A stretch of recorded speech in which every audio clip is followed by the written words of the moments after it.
Colombia के इलाके सेरोजोन में कोयले के काम में साइंटिस्ट जमीन के गहराई में खुदाई कर रहे थे, क्योंकि यह कोयले की खदान 6 करोड़ साल पुरानी रेन फॉरेस्ट की वजह से बनी थी। इसी वजह से वो लोग इनमें पुराने जमाने के पेड़ पौधे और जानवरों के कंकाल ढूंढ रहे थे। यह जगह दुनिया में छुपे हुए एक मिस्ट्री पास्ट का हिस्सा था, जो जमीन के एक लेयर्स के अंदर दबी हुई थी। खुदाई के दौरान एक्सपर्ट को कुछ अजीब चीज दिखाई देती है। जब वहाँ की मिट्टी हटाई गई तो उसके नीचे एक कंकाल मिला, जिसके बाद वहाँ के एक्सपर्ट किसी ने यह बोला कि यह मगरमच्छ की हड्डी है, तो किसी ने यह बोला कि यह एक कछुए की हड्डी है, तो किसी ने यह बोला कि ये पुराने पेड़ की जड़ है। पर यही हड्डी ने साइंस को एक ऐसी चीज से भेंट कराई कि जहां अब तक का सबसे बड़ा सांप रहता था, टाइटैनोबुआ। यह एक कोई छोटा सांप नहीं था, बल्कि आज के ग्रीन एनाकोंडा से 10 गुना ज्यादा भारी और एक पैसेंजर बस से भी ज्यादा लंबा था। इतना ज्यादा भारी था कि अगर यह चलता तो अपने ही वजन से मर जाता। तो आखिर ये चलता कहाँ था? एक मामूली सी हड्डी ने एक्सपर्ट को अमेज़न के उस इतिहास में पहुँचा दिया जहाँ का नक्शा बिल्कुल अलग था। तो देखो, टाइटैनोबुआ का नाम आज से नहीं बल्कि यह सिलसिला 1994 में शुरू हुआ।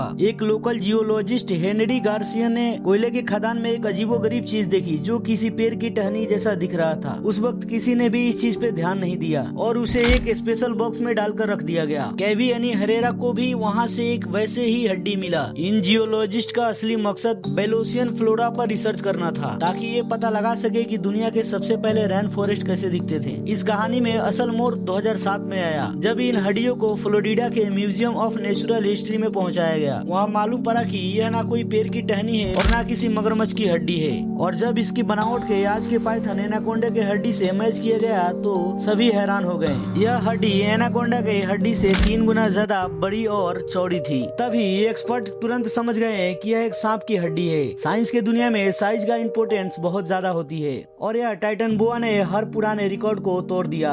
साइंस ने इस हड्डी के मदद से सांप की लंबाई का अंदाजा लगाने के लिए कैलकुलेशन करके यह पता लगाया कि इस टाइटैनोबुआ की लंबाई 42 से 50 फीट था, यानी आजकल के एनाकोंडा से 2 गुना ज्यादा बड़ा था। टाइटैनोबुआ यह लंबा ही नहीं बल्कि उसकी मोटाई एक मोटे इंसान की कमर जितनी और इसकी वजन एक गाड़ी के बराबर था, तकरीबन 1200 केजी, जो आज के एनाकोंडा से 10 गुना ज्यादा वजन था। 1200 केजी का वजन आजकल किसी भी जमीनी सांप के लिए नामुमकिन है। इस डिस्कवरी ने दुनिया भर में तहलका मचा दिया। असल सवाल ये नहीं है कि वह इतना बड़ा है, बल्कि वह इतना बड़ा क्यों है और आजकल के सांप आखिर इतने बड़े क्यों नहीं होते हैं। तो इसका कारण मौसम है, क्योंकि सांप ठंडे खून वाले जानवर होते हैं। इंसान ठंड से बचने के लिए अपने शरीर से हीट को निकाल सकते हैं, बट सांप अपने गर्मी के लिए माहौल के टेम्परेचर पे डिपेंड करता है। बायोलॉजी का यह एक सिंपल असूल है, माहौल जितना गर्म होगा ठंडे खून वाले जानवर का विकास उतना ही तेज होगा। ज्यादा ताकत, ज्यादा खाना हजम कर पाना, तेजी से बढ़ना। टाइटैनोबुआ के डिस्कवरी ने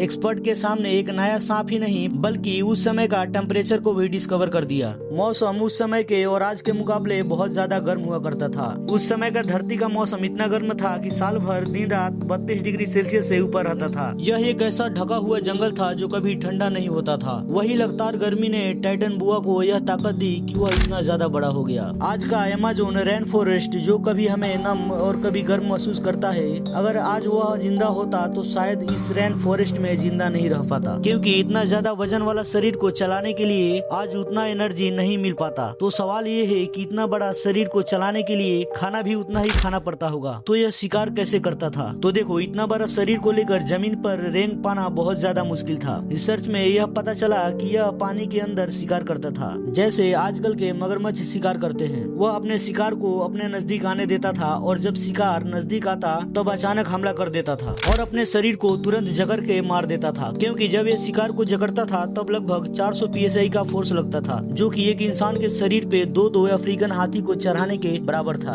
टाइटैनोबुआ अपने शिकार को दम के घुटने के इंतजार नहीं करता था। वह इतने प्रेशर से अपने शिकार के हड्डी को तोड़ देता था, जिसके वजह से ब्लड सर्कुलेशन रुक जाता था और शिकार तुरंत मर जाता था। बट वो खाता क्या था, क्योंकि इतना बड़ा शरीर को जिंदा रखने के लिए ज्यादा खाना चाहिए। तो रिसर्च के अनुसार इस टाइटैनोबुआ के वजन बड़े कछुए और पुराने क्रोकोडाइल थे, जो उस टाइम कछुआ एक टेबल के बराबर हुआ करते थे, जिन्हें टाइटैनोबुआ अपने जबड़े से उनके सेल को तोड़ सकता था। इस चीज से पता चलता है कि उस टाइम का टाइटैनोबुआ शिकारी के भी शिकारी था।